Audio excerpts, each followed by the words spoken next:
Well, hey everybody, I'm John Ritlin. This is my review of WWE NXT live on the USA Network. But before I begin the review, if you want me to review NXT weekly, please let me know. Especially once October 2nd hits, I would review AEW with the Durbinator shortly after the show is done, and then I would review NXT a couple hours after that. So that review would be up, a few hours after the show is done being live. If you want to see that, if the views are there and the buzz is there, please let me know, and I would love to do that. Otherwise, I may review it, here and there. But the buzz is there and the popularity is there now that NXT is going to be live every single week. This is a big goddamn deal, and I was going to be very interested to see what was going to happen with a lot of these talents since, yes, some of them have been on takeovers, but a lot of them haven't been, part of live TV. They've been in front of live crowds. Quite a few of them have been. A lot of them have been, and some of them have been in front of big crowds. But live TV, there's nothing like it. Did it work? It did to an extent. It did for the most part. Now, the first hour was on USA Network because they're finishing up Suits of Drama so popular that I forgot to give a shit about it. But anyway, Triple H opens up with a video package. Oh, we are not just the future, we are the present. We are the now. And then Triple H comes out to a thunderous roar, a very thunderous roar. It's very, very cool to see NXT live, like just the format and just the style and everything. It was very, very cool. And Mauro, Nigel, and Beth Phoenix on commentary. We start off with the women. Perfect way to kick off this brand. This is a perfect way to kick it off. Have four women. They're super talented. Io Shirai, Bianca Belair, Mia Yim, and Candice LeRae. Number one contenders match where, the winner gets faced Shayna Baszler in 2 weeks. And everybody got a chance to shine. Bianca got a chance to shine. Mia got a chance to shine. Io just doing an incredible moonsault. I love heel Io a little too much. Honestly, heel Io is great. All the women performed extremely well here. Like, it really was a very, very good match.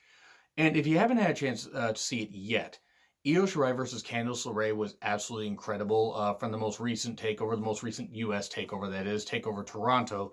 Well, okay, that wouldn't be the most recent U.S. takeover, but you get my point. Not from Takeover UK, even though Kaylee Ray and Toni Storm was a pretty good match, but I digress. Everybody got, some big spots, and there was some really, really good drama with this, and some great near falls.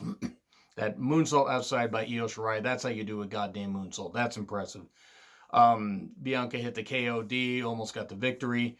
There was some other good stuff. At one point, Io and Bianca got knocked outside, and we get a poison Rana from Candice and a second rope moonsault. 1, 2, 3. Candice LeRae pins Mia Yim. She is going to face off against Shayna Baszler in 2 weeks. And Mauro at one point says, hip hip LeRae. I did see a lot of people knocking Mauro Ranallo's commentary. If he's not your cup of tea, guys, if you're watching this, men, women, if you're watching this and you don't think Mauro's all that great, that's fine. But there are some people that hate his exuberance. At least he's exuberant. At least he's passionate about what he enjoys. I get it. I do get it. But let's take it a little easy. It's like, oh, let's have somebody scream. Let's have Vince McMahon screaming in his ear. Right, because that's worked out so well for the main roster commentary, hasn't it? This was good stuff. The women really, really shined. And Candice is up celebrating on the stage, which they took away the ramp and everything. It was kind of like the Full Sail takeovers where they took that away. That's a very nice thing. I think that's how they should keep it. Shayna and the two slugs, Duke and Shafir, were there. And I mean, I like Shayna. Don't get me wrong. I do like Shayna. This title reign does need to end really, really soon. I don't know if Candice is the right call, but whatever. They stare down Candice. Duke and Shafir, clueless, idiots that they are. It is what it is. We're building up this feud. Cool. We then get Adam Cole's vignette. Adam Cole, getting, just talking about being the NXT champion. Undisputed Era needs to be draped in gold. And then we get Keith Lee, Dominic Dijakovic video package. Cool. They're going to have that match next week. We then get Sean Maluta making, his return to Full Sail against Cameron Grimes. And it's a bell ring stomp, and Grimes wins within seconds. I think Sean Maluta has potential. I'm not saying Cameron Grimes doesn't. I mean, this is obviously a get-over match, but could have had to go maybe a few more minutes. But then we get a Velveteen Dream and Roderick Strong hype package. That was pretty damn cool, hyping up the whole thing of Roderick Strong trying to get Velveteen Dream's attention by, setting fire to Velveteen Dream's couch. We then get a Damian Priest video package. Very cool.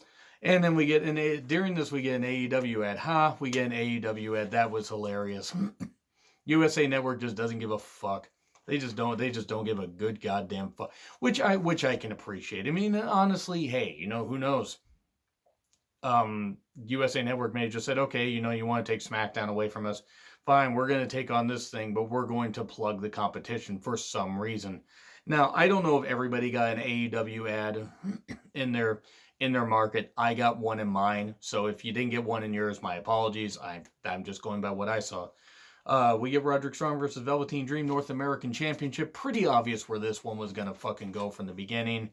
Velveteen got a huge pop. He did have the mind games and had some good offense at first. Actually, he in the double axe handle and quite a bit of good stuff right from the outset. But then Strong focuses on Dream's back and also working on the upper back, the lower back just working. He's Messiah, the backbreaker after all. Barricade spot, apron spot. Hey in the apron, as we know, the hardest part of the ring.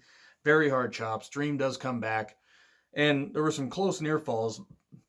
Pretty good stuff on this, don't get me wrong. And then we get the Undisputed Era suddenly at ringside. Oh no, I wonder what the fuck's going to happen. We then get a ref bump. We get the end of Heartache, or the end of Tartache as I call it, for 2. O'Reilly ends up distracting. Velveteen's up on the ropes.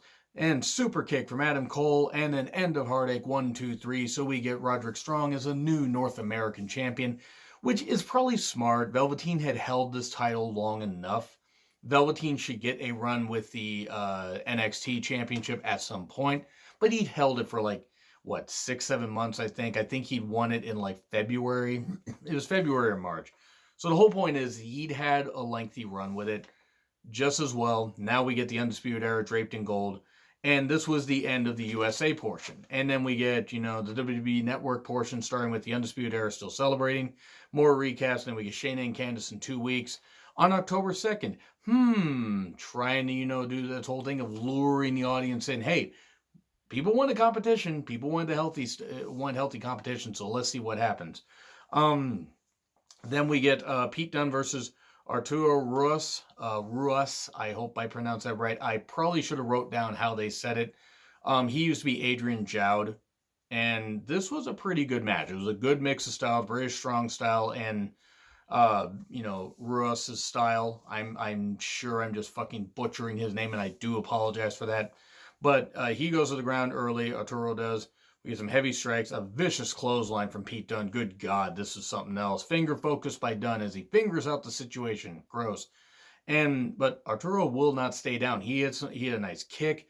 There were some other good exchanges and everything, but in the end, the triangle choke, and then Dunn got, Arturo down and then snapped his fingers and he tapped out. However, this match was pretty damn competitive, and I think Arturo has a pretty good future. Really like his style. I thought he matched well with Pete Dunne. This match was well worth seeing. The weird thing is, though, is since it was on the network, they didn't feel the need to include as many ads. So this actually ended at 51 minutes.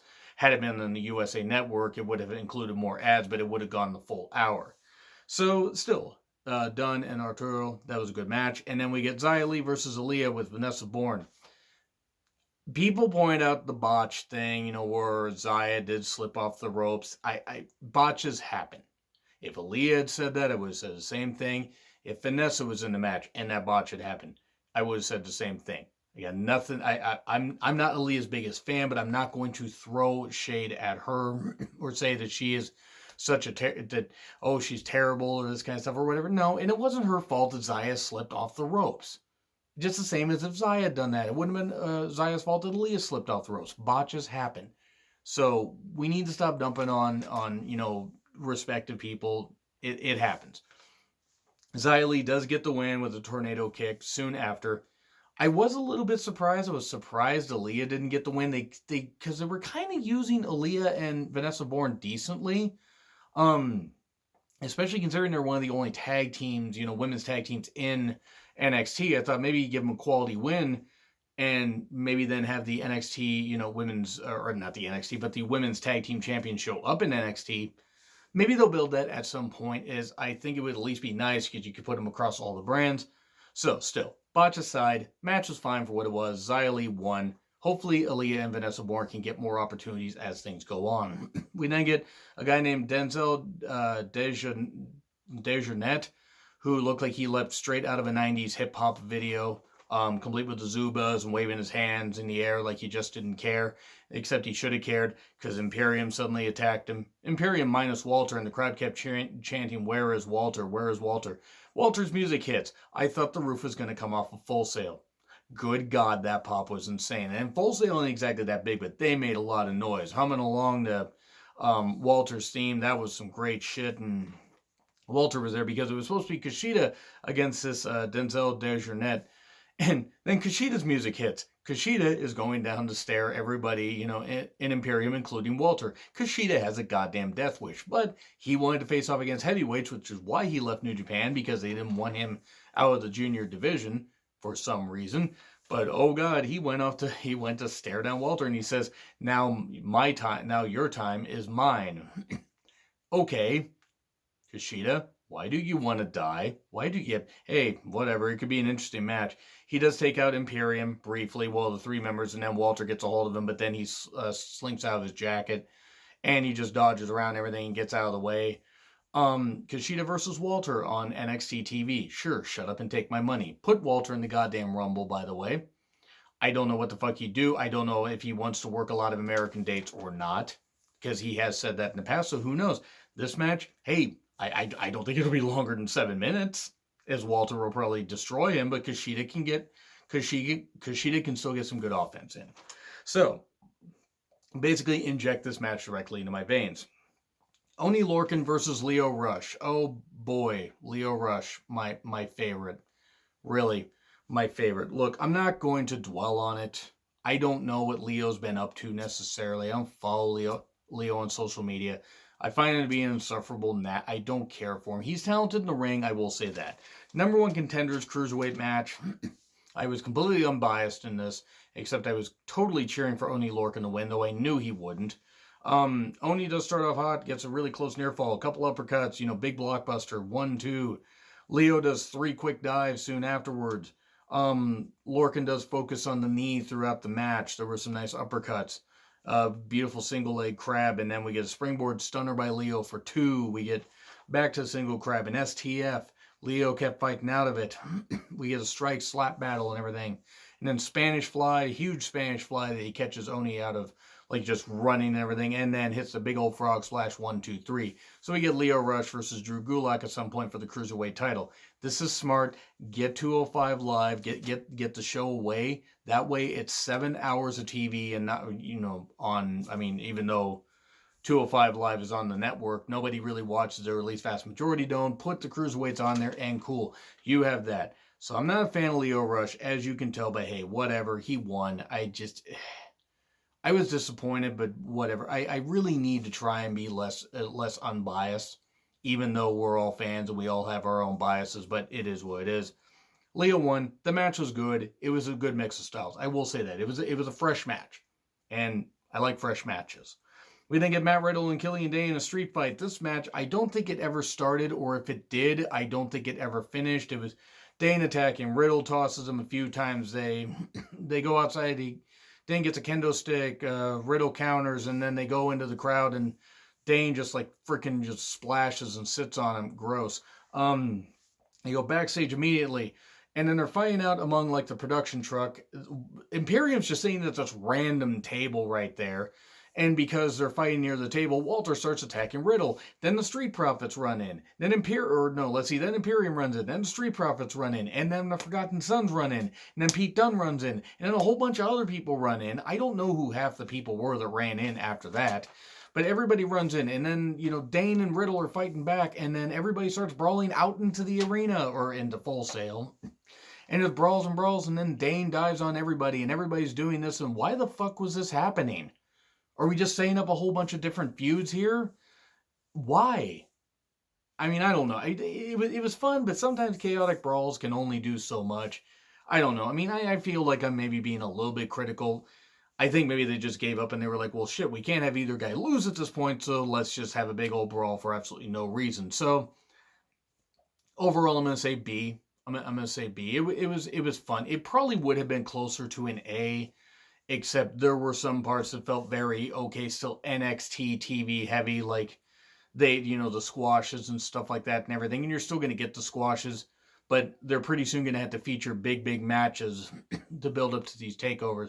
So be overall, if I forget to put a poll up there, please let me know in the comments. And once again, let me know if you want me to review NXT Weekly, even if it's going to be on delay. So, agree, disagree what I said, like, share, subscribe, Twitter handle in the description. I am John Ritland, and I will see you soon.